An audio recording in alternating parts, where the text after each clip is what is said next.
What is the most mysterious unsolved case in your country? Is it a missing person case where nobody knows what happened, or an unexplained death with no answers? Maybe it's a crime that was never solved. Whatever your country's most mysterious unsolved case is, chances are there's a lot of theories about what happened, who was involved, and why. In Australia, there's a number of cases that come to mind. There's the Beaumont children's disappearance, which is one of the most well-known missing persons cases in the country. And then there's the 2008 murder of Daniel Morecambe, whose killer was never found. But there's another case that has remained on the minds of many Australians for decades, that being the Tamam Shud Case. On New Year's Day of 1948, residents of a small beachside town in Sydney, Australia, were enjoying the holiday when they came across a strange sight, a picnic basket.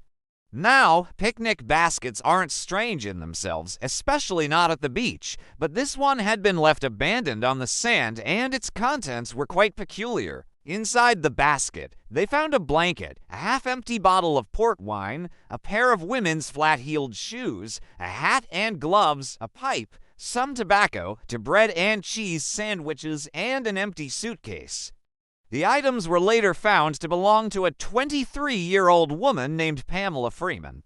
And while the suitcase hadn't been found right away, once police located it, they discovered more curious things inside, namely a sleeping bag, 2 sets of women's clothing, a half-empty bottle of cough mixture, and a broken compact containing a lipstick and some powder. As far as police knew at the time, Miss Freeman was last seen by her family at about 7:30 p.m. the previous evening, when she left their home in Neutral Bay to take her dog for a walk. When she didn't return after an hour, her parents became concerned and went out searching for her. They checked all of her favorite haunts, but she was nowhere to be seen. By 11 p.m., the family had reported her missing, and a massive search effort was underway. The entire area was combed by police, including the harbor, which wasn't easy since it was rough and stormy. Divers searched until their hands were so cramped from the cold water that they could barely grip their tools. But their efforts proved fruitless, and sadly, despite thousands of people looking for her, Pamela's body was never recovered. As days turned into weeks and the media frenzy surrounding the disappearance died down, police began piecing together the events leading up to the young woman's vanishing. It seemed that after leaving home, Pamela had gone to visit her aunt, who lived less than a mile away, bringing her dog with her. But she only stayed for a couple of minutes before telling her aunt she was going shopping in the city center. She promised her aunt that she would be back soon and that she would bring back some treats for her pet Persian cat.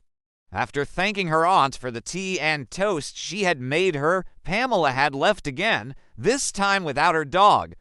Her aunt had assumed that she had just gone to the shops, and so had only become concerned when Pamela failed to return home that night. Police interviewed Pamela's family and friends, trying to determine if anyone might have had a motive to harm her. And although some believed that she may have been kidnapped, foul play did not seem likely. But there was something else that police were struggling to make sense of. In the days following her disappearance, several members of the public came forward to report seeing her in different parts of Sydney. One witness even claims to have seen her hitchhiking on the New South Wales south coast, over 100 miles away from where she disappeared. Others said they had seen her at various hotels and boarding houses, with some saying that she had been accompanied by a man. And while these sightings were never confirmed, police were puzzled by them. If Pamela had been abducted, why was she still out and about? Was she with her captor willingly? Police also wondered if perhaps she had staged her own disappearance, although they dismissed this theory because if she had done so, why would she have left behind her dog, her purse, her keys, her glasses, and her clothes? There was absolutely no logical reason for her to do that.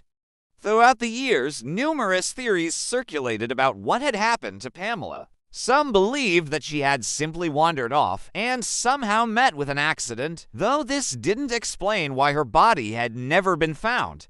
Others thought that she had been murdered and that her killer had disposed of her remains in the harbor, assuming that the strong currents would eventually pull her body out to sea and that it would never be seen again. This theory was given credence when divers uncovered the partially decomposed bodies of two women in the harbor 2 months after Pamela disappeared, though neither was her. But aside from those who believed that Pamela's disappearance was the result of foul play, there was another camp that thought that perhaps she had run away. Surely her parents had done something terrible and she had been forced to flee, right? Well, not exactly. Throughout the years, her family's pristine reputation began to tarnish as shocking details about their past slowly came to light. It emerged that Pamela's mother, Dorothy, had had multiple abortions prior to her daughter's birth and that she had attempted to take her own life. Additionally, Pamela herself had struggled with mental illness, having previously attempted suicide by cutting her wrist. Despite this, there was no indication that Pamela would have taken her own life, as she had recently gotten engaged and her wedding was fast approaching. Her fiancé was serving in the Royal Australian Navy at the time, and he had planned to marry her as soon as he returned home. Then, in a bizarre twist, the case took a turn toward the supernatural. A clairvoyant who had appeared on a popular radio program claimed that she had received a message from a spirit that told her where Pamela's body was buried. According to the clairvoyant, the spirit said that Pamela's body was in a place where the soil was hard, like cement. With that clue in hand, police dug up the ground outside a house in North Sydney, but they found nothing. In the early 1960s, the case went cold, but then in 1967, the coroner reopened the investigation. He decided to hold an inquest, which unearthed even more weird details. For example, there was the matter of the Tamam Shud Case, which was a handwritten note found tucked into the back cover of a rare copy of the Rubaiyat of Omar Khayyam. The book itself was discovered on a table at the home of Professor John Anderson, an elderly widower who was known for his interest in poetry and the occult. The note read, Tamam Shud, which is Persian for ended or finished, and while it may seem innocuous, it was written in the same ink as Pamela's address, which was written on the envelope of a letter sent to her by her fiancé. Additionally, the handwriting on both the note and the letter was virtually identical. Despite these strange coincidences, however, Professor Anderson denied knowing anything about Pamela's disappearance and the origin of the note. And that was a problem for investigators since the evidence clearly linked him to the case. Although they couldn't question him further, they continued their investigation and ultimately concluded that Pamela had most likely been murdered.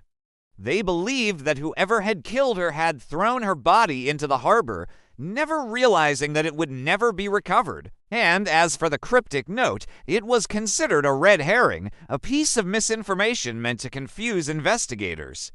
But what if it wasn't? What if Pamela's disappearance was connected to the occult? Could there be a dark secret behind the Tamam Shud case?